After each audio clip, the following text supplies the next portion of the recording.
Hello everyone, Lore Master of Sotek here, and I apologize I've been gone for a few days, been dealing with some stuff in my personal life, but hey, patch 1.2 has finally arrived for Total War Warhammer 3. I haven't even had time to play it yet, but I'm definitely going to be doing that today on stream, so if you're bored, feel free to pop by and maybe you'll catch me live checking out all the new stuff. So, let's go ahead and go through all the patch notes and talk about if this is good and what are my thoughts on it. So I am going to kind of move through this as quick as I can, just because patch notes tend to be kind of long, but let's just dive right in. So first of all, we've got new Regiments of Renown, and yes, I was wrong, because my reading comprehension skills have been apparently decreasing, and you're all right. Thank you. Thank you. I know that's what you're all thinking as soon as you walk in here. It is all of the Regiment of Renown packs are one new unit per faction, as opposed to a group of new units for one faction. My bad. But I will say, the more I've thought about this, the more I think that this is beyond the right decision. Because at first I thought to myself, oh, well, they would just do everybody or one faction should get all of them at once. That way it kind of stays consistent to the system we've known in the past. And, you know, that's like one campaign that gets a lot of love. But at the same time, there's a number of issues with that the longer I thought about it. And I was going to actually make a video about why I was going to prefer this system. And then the patch came out while I was having a very, very busy weekend. So in any event, I will say that I do think this is absolutely the right course of action. Number one, this means that one race isn't just getting like a massive amount of updates while everyone else is just kind of waiting. That would have been a bad thing, ultimately, especially because there's roughly 1 to 2 months between each patch. So I think that undeniably would have been an awful thing to just have one race get a bunch of updates, because then it's basically like, oh, well, if you're a fan of this campaign or this race, that's great for you, but if you're anybody else, that sucks. So doing everybody at once, I think, is really, really good, and I'm glad the Ogres are included in that. I think they could have gotten away with not doing the Ogres and been like, oh, well, they're a DLC, but I'm glad they didn't pull that. But this looks great. Everybody got one. That not only means that everyone's going to be consistently getting new content regardless of who your favorite faction is, but it means it's going to be a lot easier to keep them balanced in like multiplayer type scenarios and a bunch of other stuff. So without further ado, let's check out the new units. So we've got the Dune Dragons, which is just a cool name. So these are Celestial Dragon Guard that specialize against demons. So they have magic resistant armor, they have magic halberds, and they also have the Encourage attribute. So they provide a leadership bonus to all nearby units, which will synergize, I think, very nicely with Cathay's fighting style. Magic halberds is also incredibly awesome, because now that Total War Warhammer has actually adopted the tabletop system of magical attacks, where magic resistance doesn't work against magic weapons, it only works against spells. You know, it's spell resistance. I wonder if that's a typo. I'll have to get in game to check. I'm assuming they mean spell resistant armor, not true magic resistance. I mean, true magic resistance did exist in tabletop, but it was exceptionally rare.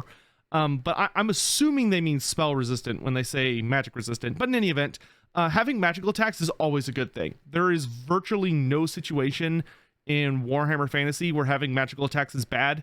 So having them on a halberd unit, great. They're going to be great for chopping down demons. Love it. For Khorne, we've got the Hellforged Host, Exalted Bloodletters of Khorne that are wearing heavy armor. That's awesome. They look absolutely amazing. I think as far as appearance goes, the Hellforged Host is probably the most badass looking Regiment of Renown I have seen in a really long time. They look absolutely incredible. I have actually never seen a Bloodletter wearing heavy armor, which is weird now that I think about it. So I think they look really, really sick. So that's great. Super exalted bloodletters. Then we got Daz's Hearth Blades. I'm really happy to see the other Kislevite gods getting regiments. I think that's one of the best things you can do with Regiments of Renown in polytheistic Warhammer fantasy cultures, is to have units referencing the different deities. So that Daz now has a unit, the god of fire in the hearth. He who brings the sun around, good old Daz, is now got big Zargard boys with flaming scimitars. And those look sick. I love that they look like they've just been pulled out of they look like they've just been pulled out of like a forge fire or a hearth fire, and are going to be good for chopping people up, which is going to be excellent for anti-regeneration stuff, which is, you know, what they mentioned particularly. But hey, flaming attacks is always nice.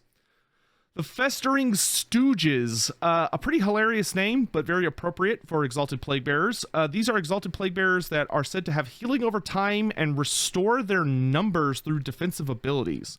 So I'm assuming this means they have regeneration, and they also have the ability to resurrect dead models, which is insanely good. Like, they could have just given them regen, and I would have said, wow, that's really good. But if, like, the ability to actually bring back individuals, models, fighters, I think is amazing. And that's really great for Nurgle. And I do love that they kind of made it where every single faction is getting an elite unit.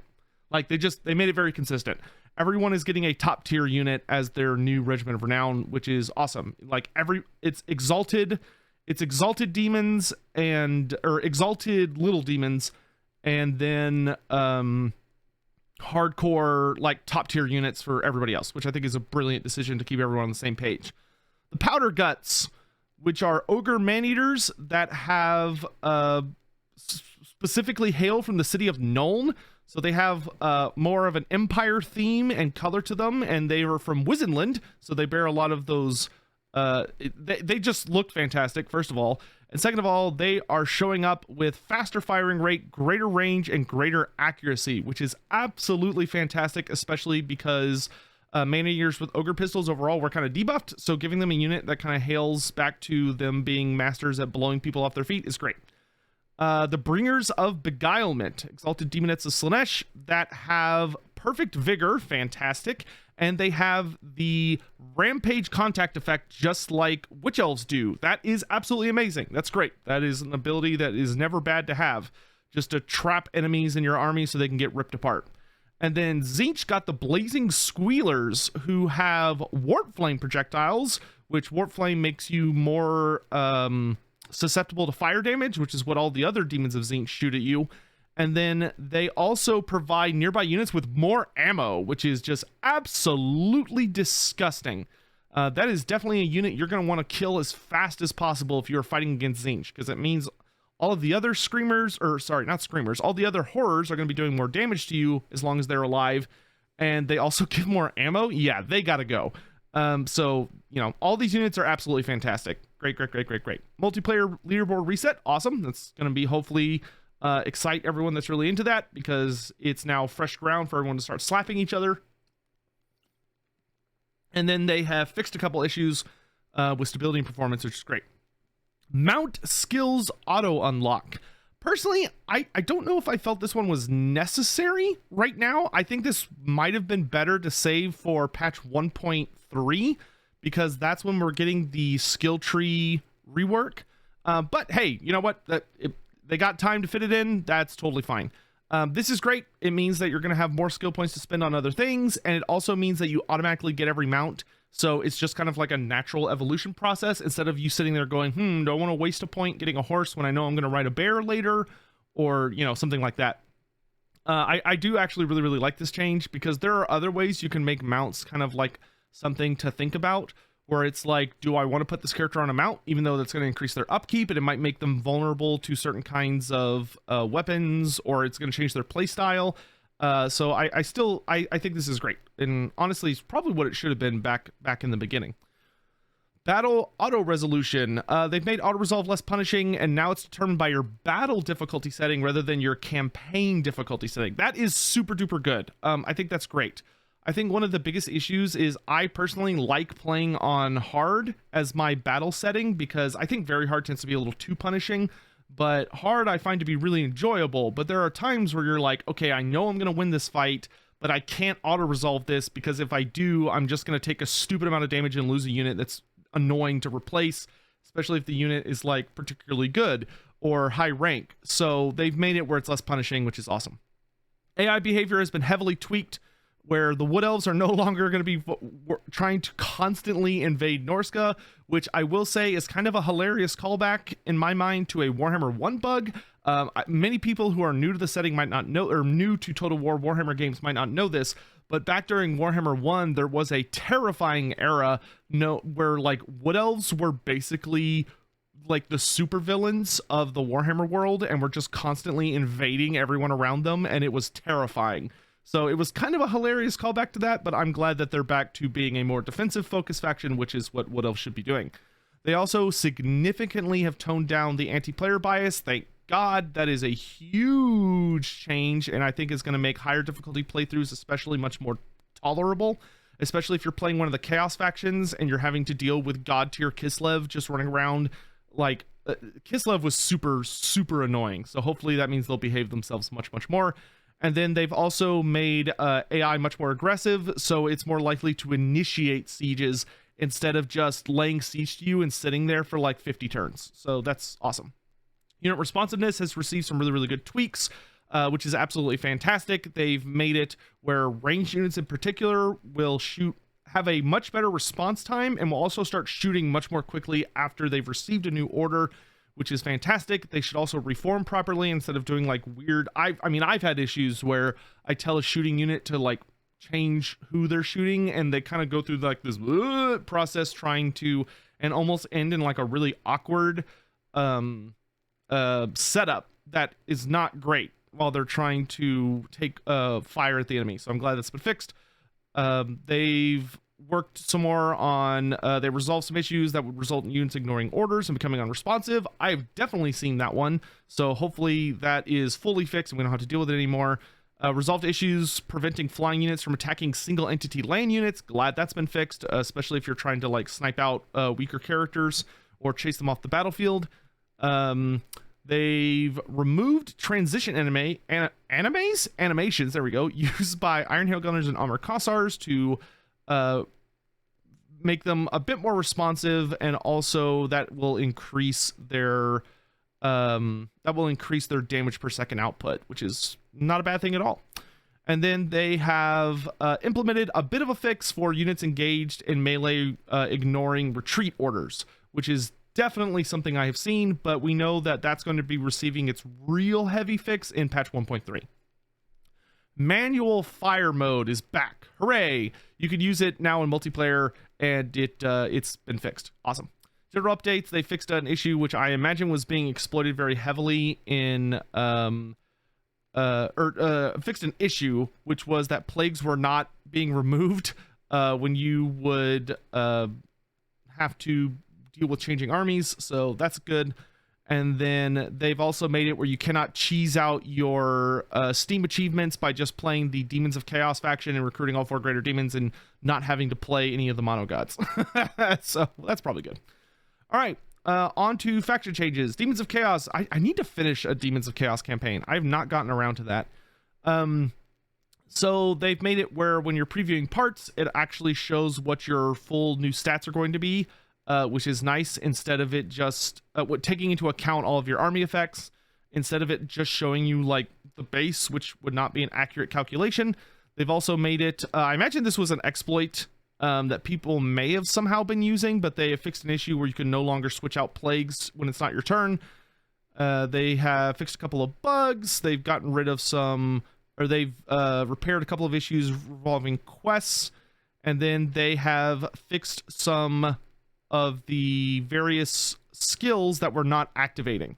And then something I actually really like is they have made it where the Demon Prince's base physical resistance is now 20%, not 10%. So he is on par with all of the other demons, which makes sense. Like, all demons should just have a flat 20%. All right, on to Grand Cathay. Lots of pretty solid changes here. A couple of little like bug fixes as far as dealing with some caravan problems. They've also made it where the harmony icon is not blocking stuff when you're trying to aim some spells, which is really nice. They fixed an issue where you were not getting your Great Bastion upgrades, though I still think they need to do some work on the Great Bastion to make it where you do not suffer attrition. I feel like the Great Bastion is just, that should be a unique thing about it, is that you don't suffer attrition damage when you're under siege. Anyway, been a bunch of multiplayer changes cost-wise, which I'm not going to focus too much on. I think you'll get much more useful information if you watch someone like Turin, or any of those other multiplayer guys like Anticity. They'll probably have a much more interesting analysis of this. I don't have much of a reference for it, but what we can look are at some stat changes. The Crane Gunners in particular have gotten some really nice buffs. CA did mention further up that they kind of wanted Crane Gunners to be an elite version of Warplock Jezzails, which is good. That makes sense, because Warplock Jezzails are an idea stolen apparently from Cathay, so it would make sense that their version would be inferior, at least at least when it comes to stuff like accuracy. So they now have more damage. They penetrate infantry, which is really solid. So that means when you're shooting at a unit, it can like clip through multiple guys and kill multiple models instead of just sniping one guy and being done. I mean, those are big guns. It makes absolute sense that those bullets would keep going. And then they have increased accuracy, which is awesome, but they are more expensive. They've also, the Jade Lancers have gotten a higher charge bonus, which is never bad. And then probably one of the changes I'm the most excited about is that there are now bound spells. So they've kind of done this almost, I think they've done this every single game. There have been multiple times in Total War Warhammer, I believe it's happened in 1, 2, and now 3, where the devs have tried to implement models or like units that can use spells, and the units ended up using the Winds of Magic, and it just never works. Like, everybody hates it, and it does, like, why would I use that? Because the problem is I can't upgrade those casters. You know, I can't make those spells have a shorter cooldown or a faster or cost less Winds of Magic or all this other stuff. It's just very inefficient to use that unless I was taking an army that just didn't have any wizards whatsoever and I was relying purely on those units to be my wizard. But that's such a rare scenario. It feels so much better for the units to be able to just cast without costing for my Winds of Magic, but they have a limited number of casts. But this has kind of been like a thing that CA has tried in every single game, and it's just never worked. So I am glad to see that everything's consistent now, where all the bound spells do not require Winds of Magic. It's just that they have a limited number of uses with a cooldown. Great, awesome.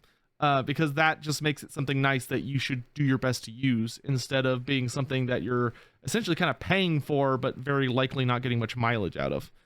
Some more multiplayer changes. The Dragon's Breath spell has been debuffed a little bit, which I don't think is a bad thing. I saw a crazy video from Anticity about the Dragon's Breath spell, in that it looked like it was hilariously overperforming. So it probably needed a bit of a debuff. Then so many tech tree changes. Oh my good god, tech tree changes. So I think I'm going to do a separate video where I just go through the tech tree of every single race. I'll probably do it on a live stream and then chop it up into a video and put it on my YouTube channel. But yeah, I think that's what we'll do. So I'm not going to go over these right now because there is a shitload of them, and I would rather go over it in game because it's a little easier for me to kind of have a good ballpark, because a lot of these, most of these are additions rather than just changes. But I'll have this up and we'll do this on the live stream, and then once I've done it, I'll move it over to YouTube it'll probably like come out tomorrow. So we will talk about those then. Moving on to Khorne. So they have fixed some kind of hilarious issues where just this one right here made me laugh, because I did not know this was a thing. So apparently if you tried to use Khorne's Glare, which is one of the unholy manifestations, and your army was destroyed, instead of blowing up the settlement you were targeting, it would blow up your capital, which, like, holy shit. that is absolutely brutal. So glad to see that all of the bugs for Khorne look absolutely miserable. So I'm glad that they have fixed those. Moving on, the Gore Beast. So the Gore Beast itself is now much heavier. Also, the Gore Beast Chariot has some pretty nice improvements to his stats, so it should make it a little bit more competitive or interesting of an option. A number of price reductions across the board, except for the Cultists are a little more expensive. The Totem of Endless Bloodletting got buffed a bit. Skull Crushers got a really interesting buff where they now have a +10 bonus versus large, which is going to be excellent. And considering those guys look like they're running around with big halberds a lot of the time, or I think this just really helps them feel very extra powerful and elite. Skull Cannons now have substantially more health. They also have better weapon damage, so I'm assuming that's to help them be a little bit better in combat scenarios, especially once they're out of ammo. Once again, tech tree we'll go over later. Kislev, they have fixed a little bit of a thing regarding Boris's dilemma. I still think Boris's dilemma is super bizarre, because I can't imagine any scenario where you would want to unlock Boris and give him one of your settlements so that now you have to deal with an AI faction taking away one of the most valuable cities you can own in a Kislevite campaign instead of just recruiting him as a legendary lord. That always felt like a really weird waste of a dilemma to me, but whatever. Griffin Legion now has more armor. Cool. The war sleds have all been heavily debuffed, which is good because I still think they're grossly overperforming, and I know fighting against them on single player when the AI is using them is super annoying. So all of their masses, both of them have had their mass significantly reduced, so they're much less likely to just easily push their way free of enemy units. Their armor piercing weapon damage has also been substantially reduced, and their range has been made a little bit shorter. I think that's all fantastic. I don't know if that's going to be enough to make them feel fair, but you know, I think we'll see where we end up. The Tsar Guard have better melee defense with great weapons. That's fantastic, especially for the new Regiment of Renown. And then Warbears now have more armor, more melee defense. Cool, awesome, amazing. And then spells have actually gotten buffed. So both, I believe these two are the Lore of Ice, and these two are the Lore of Tempest. But many of their spells have been either reduced in cost or increased in damage, which I think is great because Kislev magic kind of feels like it was underperforming compared to some of the other lores, so that's awesome. Once again, skipping tech. Onto Nurgle. Kugoth Plaguefather now has Pestilent Decay in multiplayer. That is fantastic. I don't know if that's going to make Kugoth playable, but hopefully that will help him keep up with everyone else. The Pestilent Decay ability is the one that makes it where if he is in close combat, he deals damage over time, which I really do think is an excellent thing for Kugoth, because right now I think he was just never ever taken as a serious option. I need to start playing multiplayer more. And then just straight to tech, which is good. Honestly, I felt Nurgle was in a pretty good place in a lot of ways, just his tech tree was awful. So I'm really glad to see such a large set of changes for the Nurgle tech tree. Ogres. Ogres were overall, I think, in a really good place, so they didn't receive too many alterations. One of the big ones that's really interesting is that the Giant has a 15% missile resistance, and from the way they talk about it up here, it seems that this is going to be game-wide, so all Giants are going to have 15% missile resistance base. That is, I think, really good. I don't know if that's going to be enough to make Giants, like, really, you know, march out into the mainstay, but that is going to make it significantly more of an investment to take them down with shooting. Nobblar's a little more expensive. That makes sense based on some tournaments I've been watching. And then Grease's Goldtooth got some pretty interesting buffs. His damage got a notable increase. He also had his Horde Master ability significantly reduced in cost. And then his Over Tyrant Crown, instead of giving him a 5% ward save, now gives him a 10% ward save. I don't know if that's going to make Grease's competitive in multiplayer, but I do know that's going to make him feel even better in single player, which to me is very exciting. I might actually finish I actually need to finish a Grease's campaign. I started one, but for whatever reason I fell off on it. So maybe I'll get over there and see if I can finish that out. And then Man-Eaters with Ogre Pistols have less damage. That makes sense. Great Maw can offers to the Great Maw can be performed at sea. Cool, makes sense. Following technologies have changed. This one, once again, I'll just go over the video, even though it's short. Be consistent, Sotek, be consistent. All right, on to Slaanesh. You can no longer summon disciple armies when it's not your turn. That makes sense. That seems like it could be really hilarious if exploited. The Veil of Creatures now works. That's awesome. That was probably one of the most common comments in my video on Landmarks was everyone saying the Veil of Creatures did not work. So I'm glad that they have fixed it. They've also made the vassalization better, and they've also made it where you can now vassalize playable factions, which is so nice. I remember how absolutely heartbroken I was playing Nikari when I finally built up enough seduction or whatever it was to vassalize Kislev, and then I couldn't do it, and I was heartbroken. But now you can. They've showed it off on a video, which is very, very nice. So you can now finally dominate Katerin, or Kostalton, or Boris. Well, actually, no, not Boris, because Boris doesn't show up on the map. But anyway, moving on. Let's see. Demonette's got a slight buff. Hellflayer's got a slight buff to their stats, which is always welcome. The Herald of Slaanesh now deals poison attacks on their steed, which is good because that's what it should be doing. So they fixed that issue. And then this one's actually very interesting. The spawn of Slaanesh now have the soporific musk melee contact ability. That is really, really good. I'm super happy to see that, actually. I like each of the units that kind of, you know, there's like a similar version of them between the different armies having a gimmick. So the spawn of Slaanesh definitely kind of felt like the least interesting of the 4 spawns that we see mainly in Total War Warhammer 3. So I think this will help quite a bit with that. On to magic. They made Phantasmagoria less punishing to cast. I don't know if this is going to make it worth it still, because it is a fairly short... it's kind of one of those spells that feels like it should last a lot longer than it does, but, you know, whatever. And then we're going to skip tech. On to Tzeentch. They have fixed an issue where you cannot generate grimoires by making it where you have negative cost on a changing of the ways action. So that's basically an exploit that they've patched. For units, blue horrors are now more expensive than multiplayer, as is the cultist.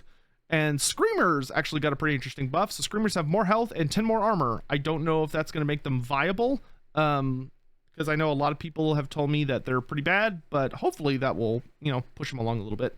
And then just some tech changes, which once more we're just going to hop over. All right, on to the general campaign stuff. Most of these are just bug fixes, which are very, very nice. Some of these I've heard about, some of these I haven't. So they have fixed some issues where the game would prompt you to confederate at a bad time, and also they've gotten rid of it for the Demon Prince, since he can't do that, since he's the only one that can't do that. So I'm glad to see they fixed that. They have fixed some issues where you would have some weird issues regarding teams and multiplayer campaigns when resuming them. They fixed an issue where skill previews would also include enemy effects, which is a little funny. Let's see. They've made it where you cannot hate your own race anymore. You can't have self-hating races now. Thank God they're in therapy. They've worked those kinks out.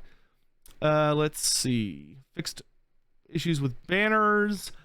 This one I've actually seen before. So they fixed an issue where settlements were just completely losing their walls if occupied by Ogre Kingdoms or Norska, meaning that even though it was supposed to be a walled siege battle, it could not have walls anymore because of those races that can't build walls taking up residence there for a little bit. They fixed an issue with the Erengrad port not transferring ownership. That's really good. Fixed some issues with some Skaven stuff, made some fixes to caravans and their pathing. They fixed an issue with not getting trapped beneath armies, which is nice. Just a lot of bug fixes. Reduced the likelihood. I like how they say they didn't completely get it fixed, but they said reduced the likelihood of getting stuck. It's just stuck forever, for eternity in Tzeentch's realm. So that's good. Fixed an issue where AI kept replacing lords under sieges, leading to prolonged times. I've seen that happen. I'm glad that's fixed. And they have fixed an issue used to generate infinite AP, allowing for infinite movement during a single turn. Good God, that's crazy. Glad they fixed that. All right, they've made it where the protected chain of buildings now works for other factions, notably the Warhammer 1 and 2 races from that exist in the Realm of Chaos campaign. That's awesome. That's a good ability, and I think that will help those races not be as like obliterated compared to the Warhammer 3 ones. They fixed some dilemmas to make them a little bit better. This one is huge for me. This one used to piss me off. So you could get a mission to close a rift and it wouldn't count unless you did it with a lord, which I always thought was so stupid. So I'm really glad they've made it where heroes can now do that, because it just makes it a lot easier to knock out real quick. General updates. Fixed an issue where tower projectiles would diminish in strength despite having upgraded the main settlement chain in the worldview. Awesome. Fixed an issue which allowed AI players to ignore deployable cooldowns. Thank God. That was another massive complaint, so no more AI spamming towers. Unbreakable units will no longer rout when all victory points are captured. That's great, so you'll fight to the bitter end. Updated the deployment zone and reinforcement logic in all subterranean battles. Awesome. No problems there. Fixed some issues so that if some of your artillery has been destroyed, you can still recrew the pieces that are still working, which is awesome. And also, it won't get rid of all of your ammunition, so that's also awesome. Fixed an issue where Kugoth, Soul Grinders, and Marauder Horsemen were having issue attacking buildings. Great. And then there's been some issues fixed with graphics and domination. Domination has had some various adjustments made to help with the balance. We'll have to see how that pans out. And then on graphics, there is no longer nuclear snow, which I think everyone will be super happy about. And in multiplayer, this changed. I had not encountered this, but I've heard about this. They fixed an issue where heralds could not be replaced with greater... if you tried to replace them with greater demons, it wouldn't work. All right. That is going to be it for my ramble on this video. Overall, I am super excited about these changes. They have also made a handy little video that I'm just going to kind of throw on here in the background, which I would heavily recommend watching if you kind of want to just get a feel for a lot of the changes that they've done. They do note that they don't show off the Regiments of Renown just yet. They're saving those for a later video. But overall, I think they have made some fantastic changes. I don't see anything in here I don't like. And I think I'm actually really excited to hop into a campaign later today. So do let me know what y'all think in the description down below. Like I said, what I'm playing today, before we actually like fully get into a campaign, I'm just going to hop around all the different tech trees and check them out. But yeah, I'm glad that 1.3 is here. I'm excited to play around with the new Regiments of Renown. I hope you're all doing well, and I know that Festus video was supposed to come out last week as we're continuing to talk about the upcoming DLC. I will have that out this week. I apologize for the delay. I've just there's just been a lot going on in my life, so unfortunately I've been kind of having to deal with those things. So thank you all again so much for watching. I hope you're staying safe out there and taking care of yourselves and are having a lovely week, and I'll see you around. Thanks for watching. Bye-bye.